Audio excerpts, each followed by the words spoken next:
Morning, everyone. Hopefully you're having a good Thursday morning. Today's webinar is about using the PI and taking a little bit deeper dive into the combination factor of A and D, or D over A. So that's what we're going to take a look at today and how that applies to us and what we're doing. So we're going to get started with just a real quick overview of PI. Here, so the behavioral pattern. Remember, when we're looking at this, for most purposes, we're going to be looking at that top graph. So just so we're all on the same page, for some of you that might be new to this, we're looking at that top graph, so the self. All right, when we're getting all that information, this is where we're pulling it from. Remember, everything's measured from that delta. All right, so the midpoint, everything, the dots that sit to the right are considered a high drive. The dots that sit to the left are considered a low drive. There's no good or bad, positive or negative, it's just high or low relative to that norm.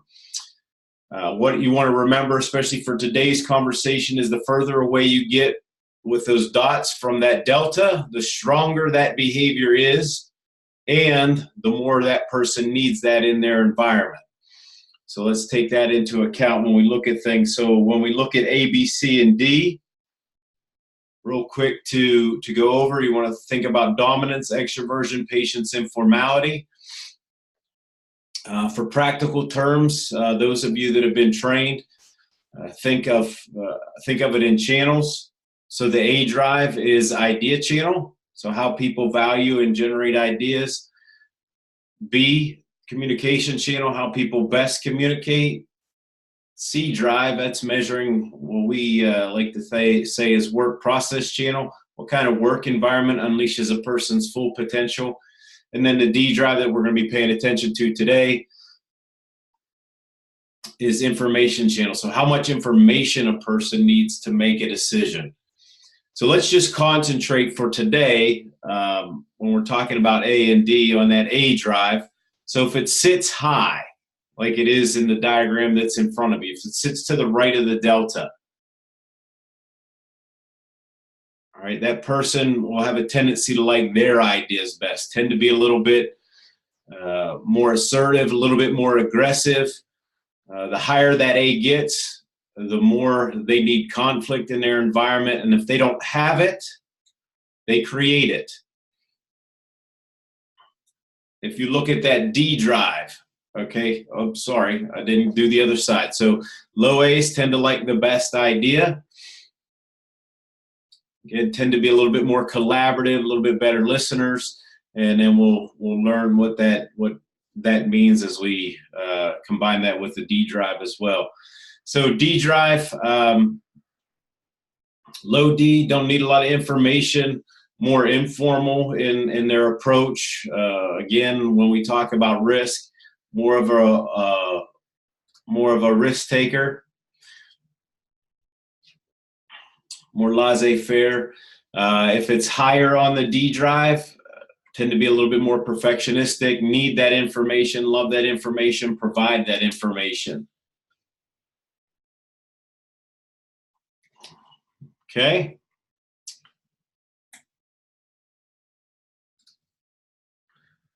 So this ought to look familiar if you've been through training. This is just the different adaptations of the AD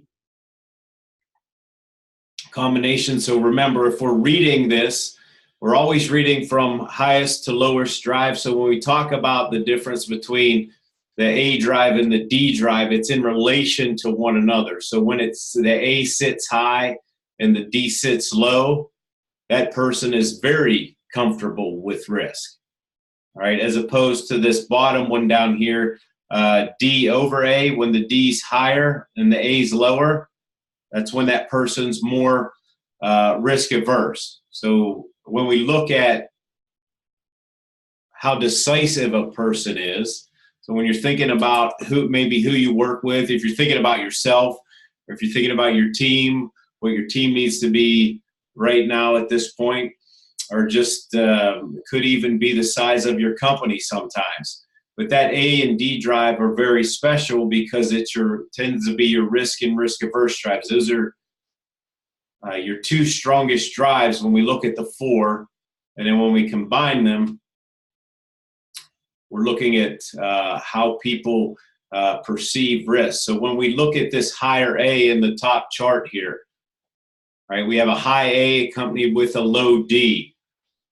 Right, that person's very comfortable with risk, extremely decisive.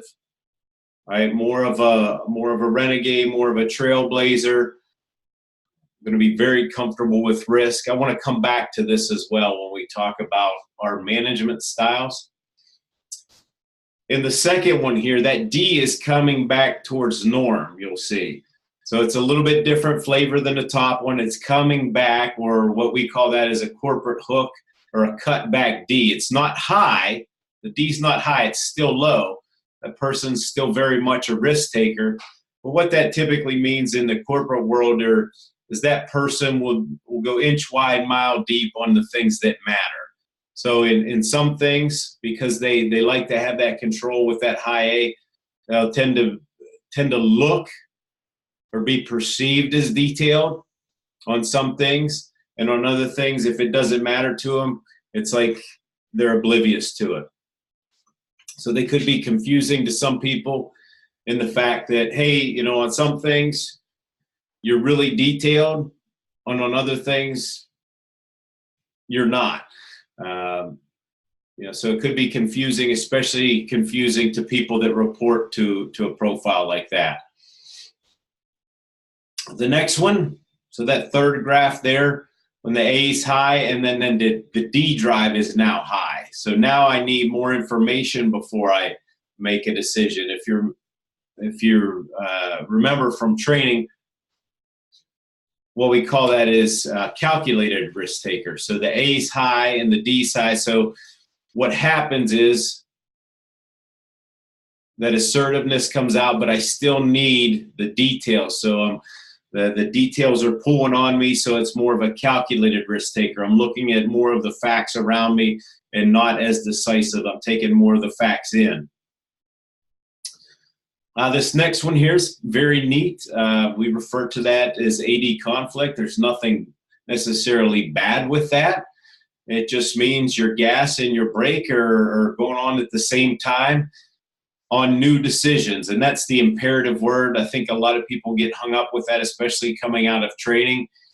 What they tend to hear is that person can't make any decisions, and what it is, it's they second guess any new decisions that they're having. All right, so it's new decisions there. That's cool about that pattern is they have a tendency to see all sides of everything. So they're weighing in on all sides of everything.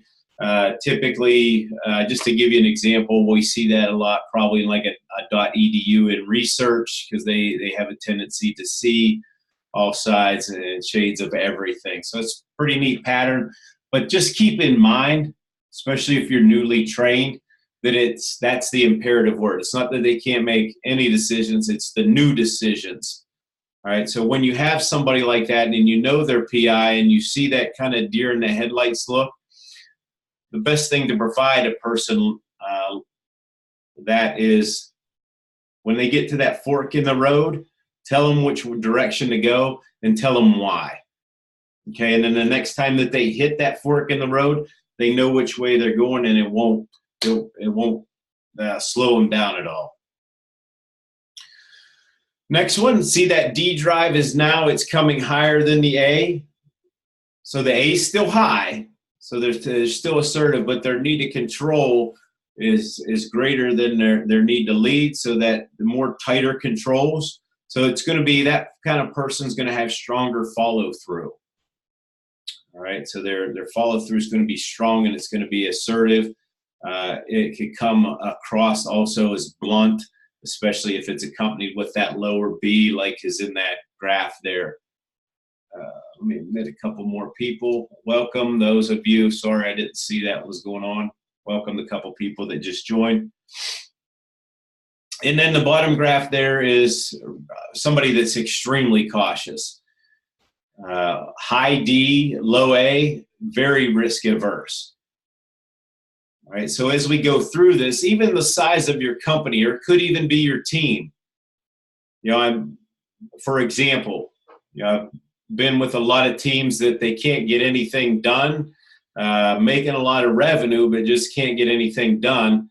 It's because they got a bunch of squirrel chasers. They're just, everybody's making decisions. They're not coming together. There's no structure. All right. And what they need is more of that D drive in there, but that's usually a startup, typically a startup or a smaller department inside of a company. And then when we move down, all right, the growth even of the company. So even if the owner might start out like this, he or she, what they need to help that company grow, just be more structured, more D drive, put that D drive, get a couple people that are like that. I know for me, I've surrounded myself with D because it's been said that I don't have any. But it still shows up on the PI, just for the record. But when you want to do that, you want to make sure you have good people starting, okay, having that structure for you, checking everything, keeping you out of trouble at times, just making sure you're staying in the lines. And then when you go down to this last one, that's going to be like a CEO at a much bigger company that's managing risk, especially a really big company. That's going to be a team that needs to manage risk. So it really is all dependent upon, size of company, size of department, objectives, what you want to do. If you just want continued growth, it's probably better if you have that D over A, that risk manager that's managing the risks, managing the structure, not going crazy with things as well.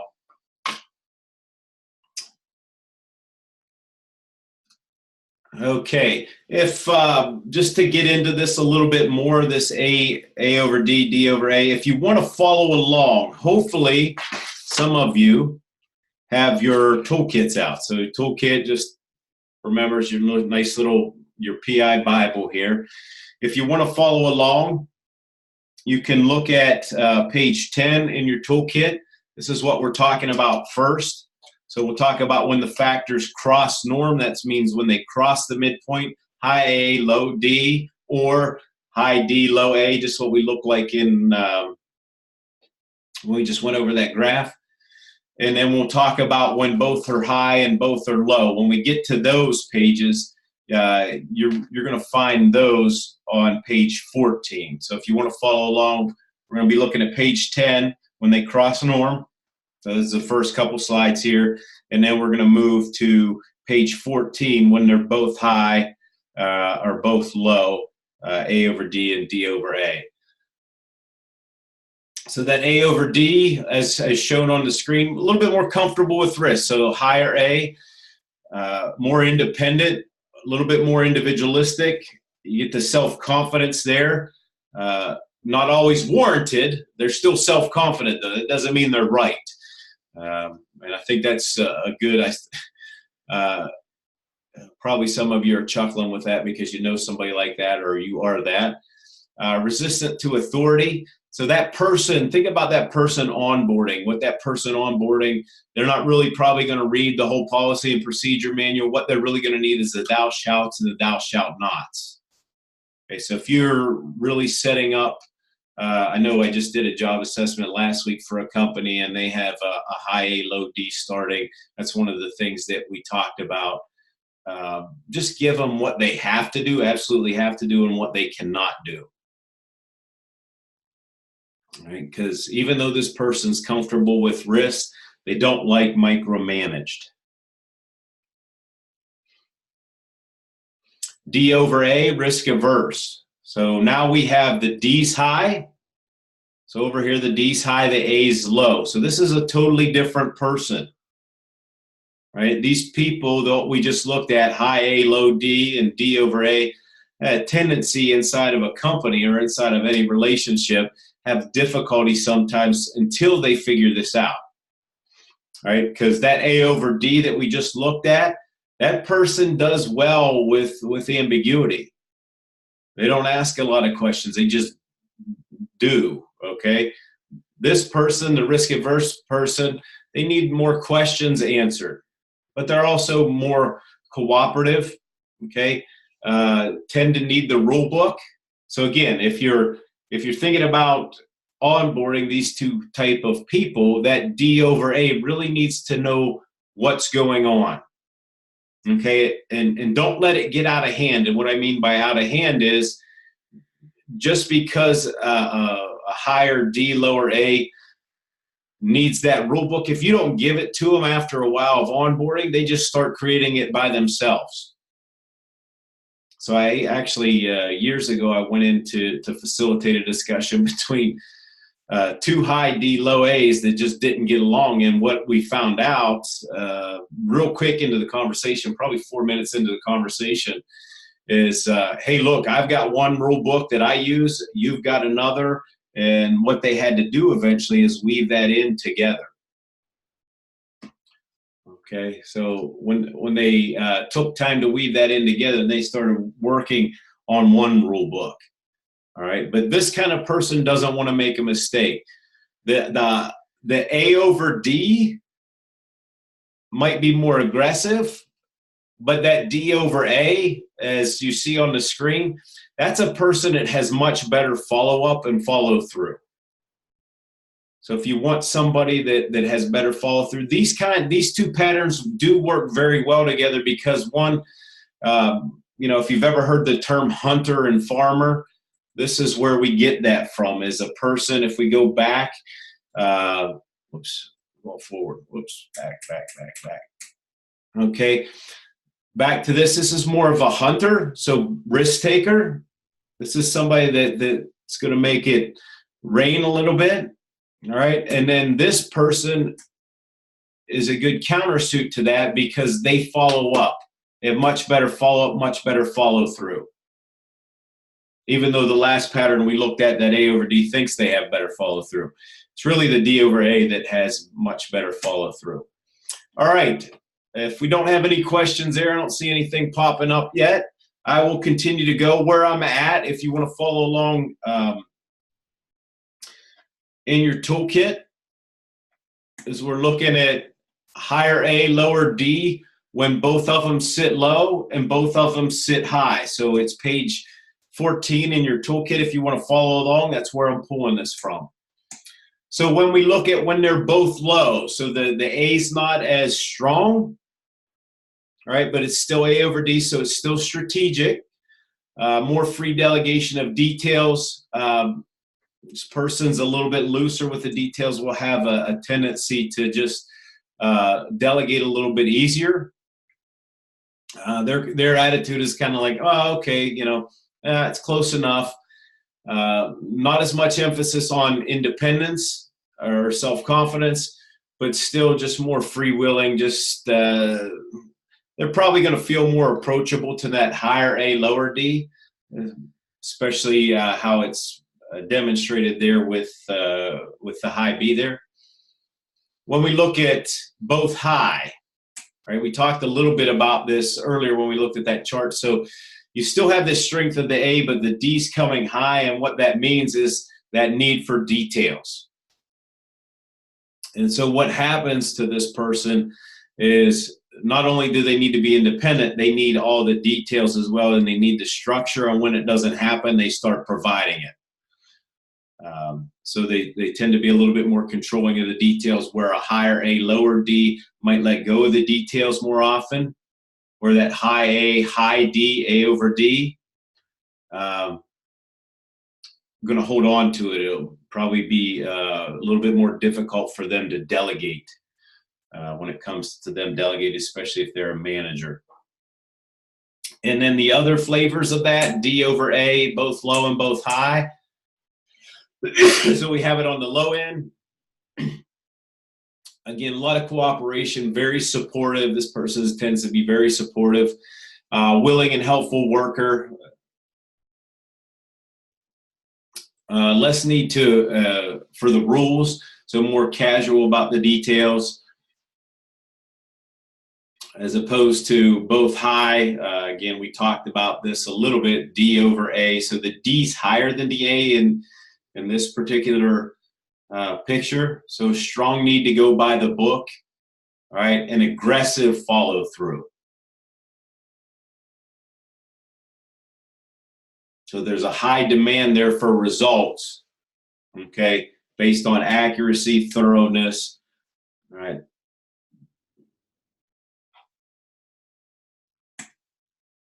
Okay, here's the difference, AD conflict. Again, when we look at this, it can be both high. That's where we spent the most time and where you want to pay attention to it the most, because what happens is when that A and D sit right on top of one another, it's like your brake and your gas at the same time. You know, again, what I said earlier is the cool thing about that is you see all sides of everything. Sometimes the bad side of that is you see all sides of everything and you inhibit yourself from making a decision because you second guess the righteousness of those decisions. On the flip side of that, you might see something totally new that nobody's ever seen before. And you want to pay attention for some reason when we've done like retreats for like the executive teams and things for other companies. For some reason, I'm not sure what that phenomenon is quite yet, but I've had it happen over the last 6 or 7 years when we do a group analytic of a team. For some reason, a lot of the executive teams have AD conflict. And, you know, again, don't know what it means. If it happens to your team, you just have to be aware of it, because what happens is the team has a tendency not to move forward and get stuck sometimes. When they appear both low, so when they're both on the low side, like it's demonstrated here in this middle graph, low drive for control and decision, low drive to get it right, not a lot of tension. The tension happens most when they're both high. Again, if somebody's new to a position, when they have this A over D on the high end, they're going to be making a lot of new decisions. So it's going to occur typically more often. You just have a heads up with it. But remember, once they get there, if you see that, literally looks like a deer in the headlights. It's a freeze. Just tell them which way to go and why. And then the next time that they make that decision, they're fine. You'll see a lot of people that have been in a company for years. They come up and they do the PI and they have AD conflict, and you say, well, I don't even see that in them. You probably don't, because they're not making a whole lot of new decisions, right? But it was there at one time.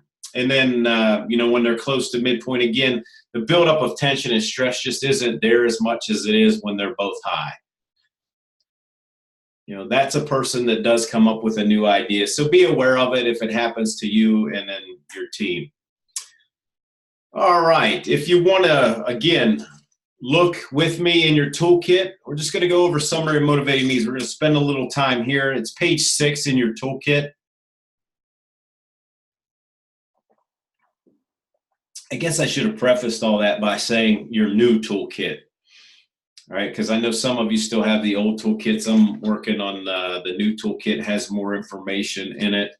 If some of you are on the line, I don't know who would be on the line. If you do not have a newer toolkit, please let us know. We'll send you out one, or if we're in your area, be happy to stop by and just hand you one.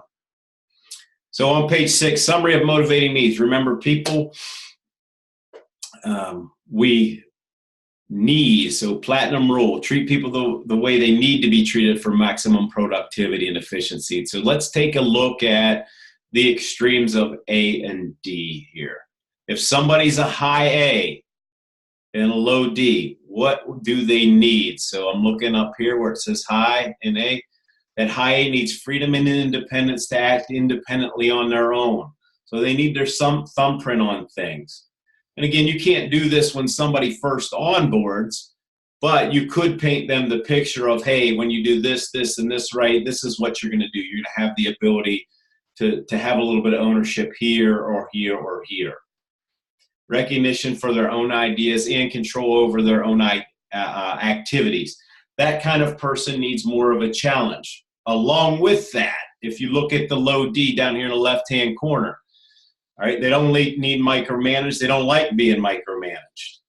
This is the kind of person that could be in the right position. I actually just had a conversation with one of my clients and friends out in San Diego last night about this, because they onboard a lot of people that are high A, low D, and they know that it's the right person, but they're still seeing some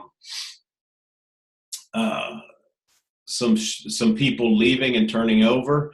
And that's just the nature of the beast. When that person doesn't get what they need out of that environment, that high A, low D, they tend to leave a lot quicker.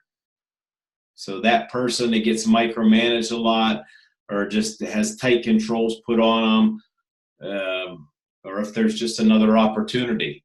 And we have to watch in the job market, when there's just another opportunity, they tend to leave a lot quicker because they're okay with the risk.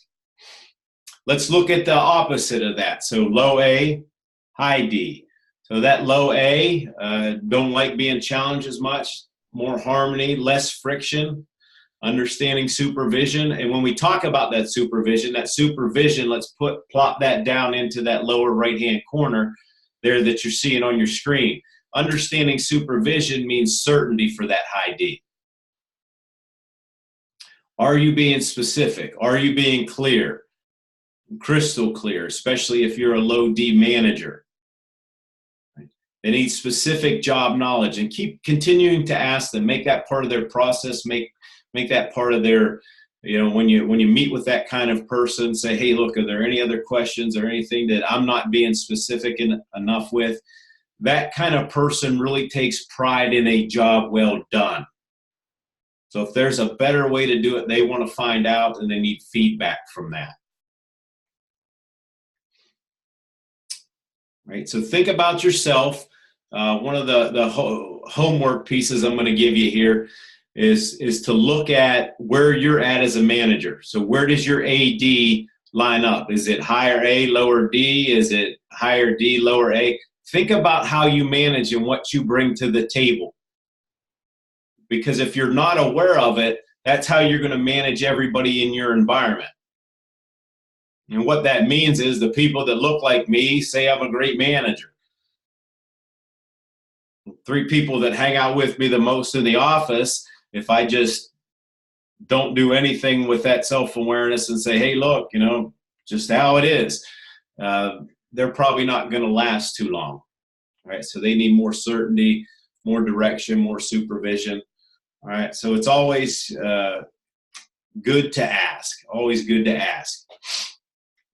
And as we talk about that, I know we need to wrap up. We're almost to our half hour.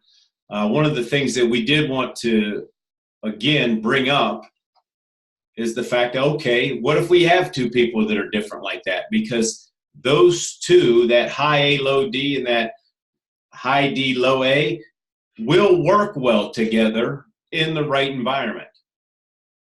All right, so this is Molly Mellon. She's an individualist. If you're looking at reference patterns, that means she has a high A, low D. And Danielle Dorian means high D, low A. And so what do we need? If I'm Molly and I'm Danielle, what do I need to make this better for us? So here are some tips, and this is in the relationship guide. If you don't know how to use this, please give us a call or shoot us an email. We'll walk you through it, but it's under the Inspire piece in your PI software. Really cool tool. If you're a manager, I think you should have this printed out for each one of your direct reports. If you're an employee, hey, look, one of the best things to get to know your boss better might be just to print this out and go over it the next time the 2 of you sit down and chat. All right, so it gives you, we cut it off in 2 different sections for the PowerPoint, but it's really just 1 page. This is what you get. This is the first part of the page. This is relationship strengths, the cautions, all right? And then the tips, which are good, all right? So managing risk, Molly's more of a risk taker. She's going to be more general. Danielle's going to need to be more specific, more of a specialist. Last thing to leave you with before we go to questions. Only ran a minute over there. is let's accommodate differences. Don't accommodate them, love them. So when we understand each other in those differences, those are a lot of big differences. We can work well together, especially people that have those two different combinations. I think we had one question here.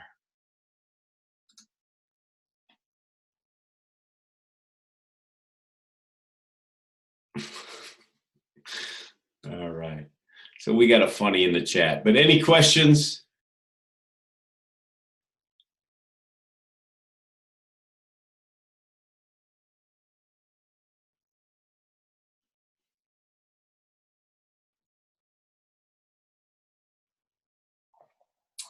If there's no questions, well, then we will end there on this great Friday Eve. Enjoy your day today, Thursday. Remember, everybody's perfect. So get out there. Let's start building complementary relationships and working better together to build our teams and our work environments. If you have any questions, you can get a hold of us here at the office or just shoot us an email. Most of you, I think, on the phone should have my email, Eric, ERIC at Center for Victory, or some of you just received an email from our new client relations person. Her name is Morgan Guy. She's got a really cool last name, no relation, actually, but her email is Morgan, MORGAN, at Center for Victory, so you can shoot her an email as well to get to all of your questions. But if that's the end, we'll end it there. We'll send out this recording. It's also going to be on YouTube, so all of you have a great day, and we'll see you around. Take care.